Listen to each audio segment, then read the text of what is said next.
Okay, Assalamu alaikum. Today we will discuss about the Bohr model of the atom. Before the Bohr model of atoms, there was a Rutherford model, but in Rutherford model there are many defects ना. Number one defect उसका क्या था?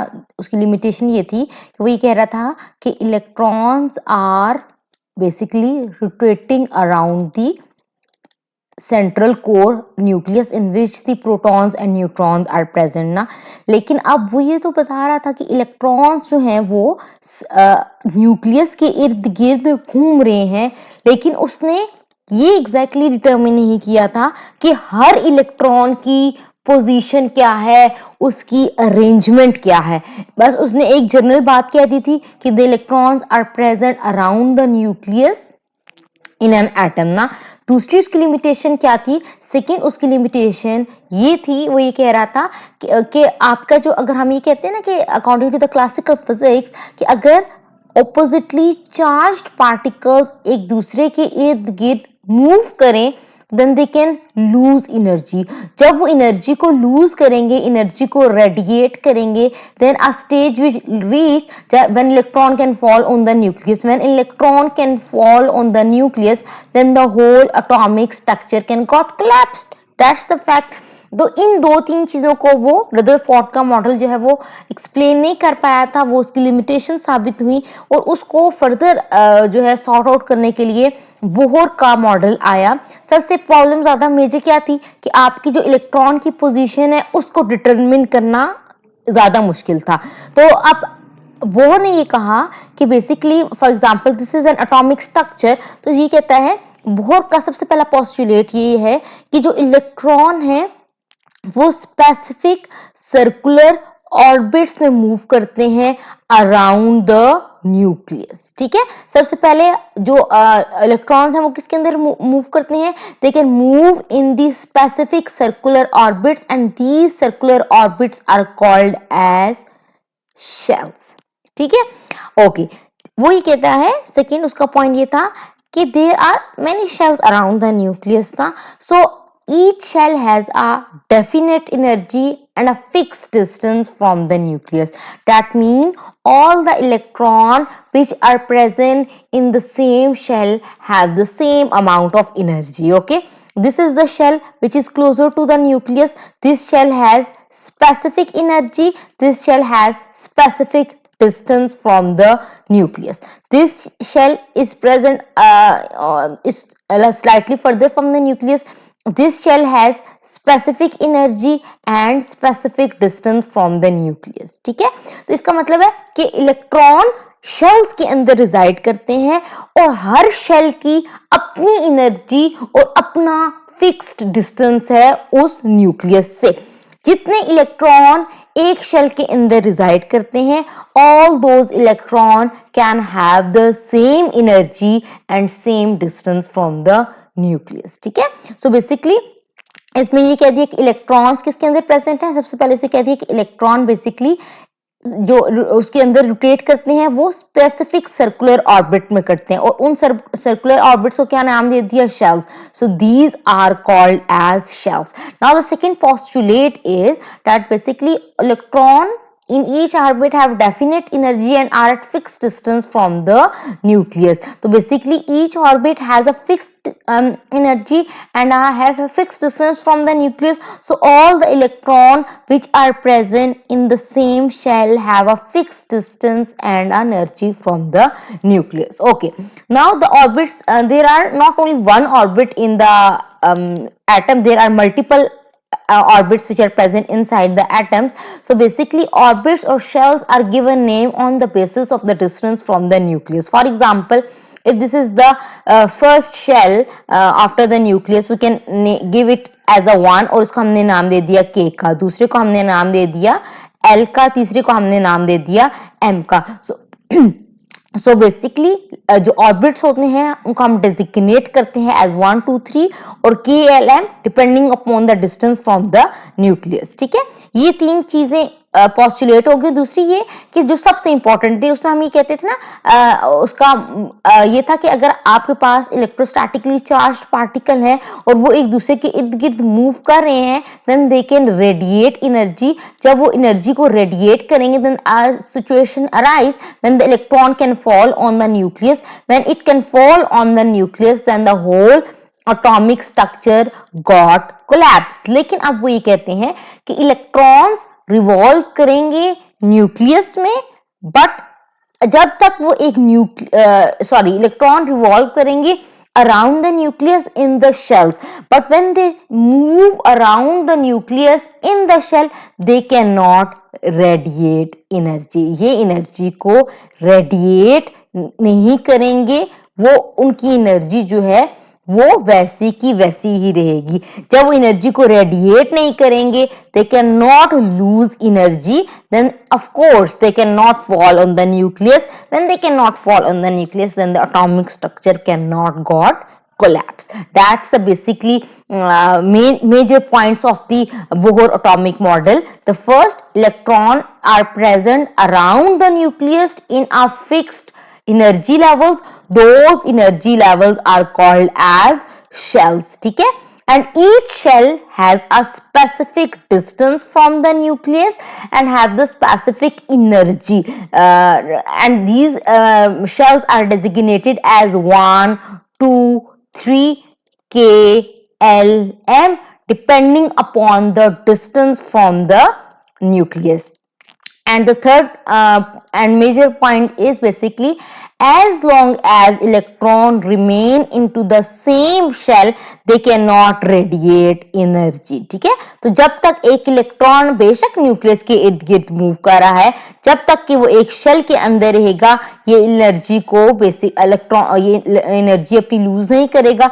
जब वो अपनी energy lose नहीं करेगा, तो हम ये कह सकते हैं कि basically it cannot radiate energy, so they cannot fall on the nucleus, so the whole atomic structure cannot got collapse. That's the major points again. Okay, जब आप देखें, there is one major thing, the shell which is present closer to the nucleus has less energy. ठीक, आप जो nucleus से दूर होते जाएंगे, आपकी एनर्जी, आपकी शेल की एनर्जी इंक्रीज करती जाएगी। ठीक है, तो अगर हम इस तरह देखें तो हम ये कह सकते हैं कि शेल 1 क्या है? Shell 1 is the which is present closer to the nucleus. जब वो न्यूक्लियस के सबसे ज्यादा क्लोज विसिनिटी में प्रेजेंट है, तो it mean it has minimum energy, उसकी एनर्जी जो होगी वो सबसे कम होगी। तो हम ये कह सकते हैं कि energy of a shell is inversely proportional to the distance. Smaller the distance, is directly proportional to the distance, not inversely proportional. That means greater the distance, greater the energy of the shell.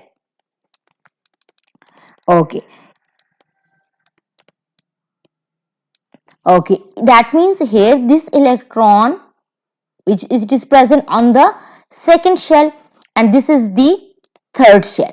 अब अगर ये electron यहां से यहां पे jump करना चाहेगा, तो इसकी एनर्जी क्या है? It has less energy and it has greater energy because the energy is directly proportional to the distance of the shell from the nucleus. जितना ज्यादा डिस्टेंस होगा उतनी ज्यादा एनर्जी होगी।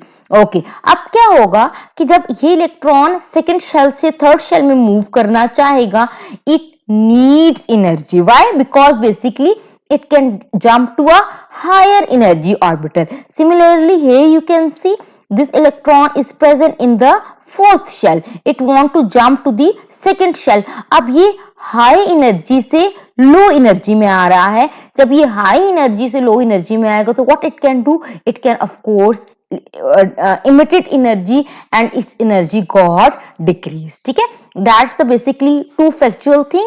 So first important thing is कि आपका जो distance है न्यूक्लियस से, जितना आपका न्यूक्लियस से डिस्टेंस बढ़ता जाएगा शेल का, उसकी एनर्जी उतनी ज्यादा बढ़ती जाएगी। तो याद रखिएगा, energy of shell is directly proportional to the distance from the nucleus. तो इसका मतलब है कि किस शेल की सबसे ज्यादा एनर्जी होगी, जो शेल सबसे ज्यादा दूर होगा। अगर यहाँ पे हम देख लें देयर आर 4 शेल्स, तो इसका मतलब है energy of the fourth shell is maximum, then the energy of the third shell, and then the energy of second shell, and then the energy of the first shell. So energy of the fourth shell is maximum.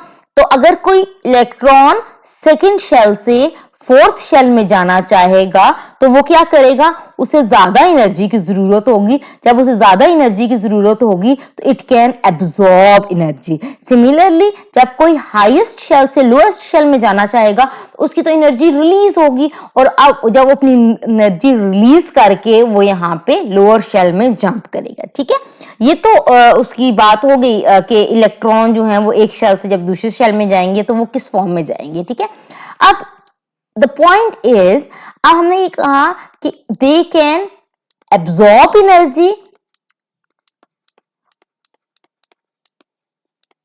And they can emit energy. ठीक है, हमने ये 2 point discuss किए।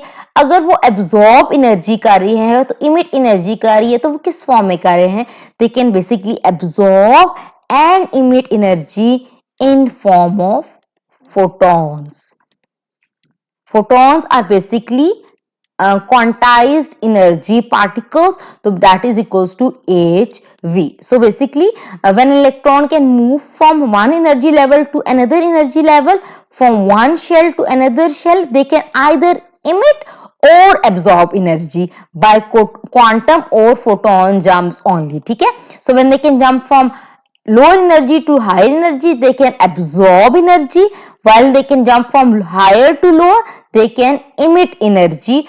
So they can emit or absorb energy in the photon or quantum jumps. ठीक है, अब वो कितनी एनर्जी रिलीज करेगा या कितनी एनर्जी एब्सॉर्ब करेगा, it can depend upon the distance between the two shells. ठीक है, अगर बेसिकली उसका जो होगा that is basically the difference between the energy level of the two shells. ठीक है, अब अगर यहाँ पे ये जंप कर रहा है यहाँ से लेकर यहाँ तक, तो वो कितनी एनर्जी एब्सॉर्ब करेगा, it can depend upon the, for example मैं इसको कह देती हूँ कि ये है फोर्थ शेल की एनर्जी माइनस E2 शेल की एनर्जी।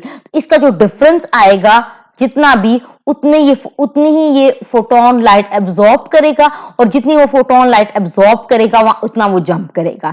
सिमिलरली यहाँ पे कितनी एनर्जी इमिट करेगा, यहाँ पे जो डिफरेंस आएगा E4 माइनस E1 का जो एनर्जी का डिफरेंस आ रहा है, उतनी ये इलेक्ट्रॉन एनर्जी को बेसिकली रिलीज करेगा और ये लोअर एनर्जी ऑर्बिट के अंदर, शेल के अंदर जंप करेगा। ठीक है, तो that is how basically they can jump from one energy level to another energy level. और दूसरी बात, जब भी जो इलेक्ट्रॉन है वो आपका जंप करेगा तो वो स्पेसिफिक ऑर्बिटल के अंदर ही जाएगा।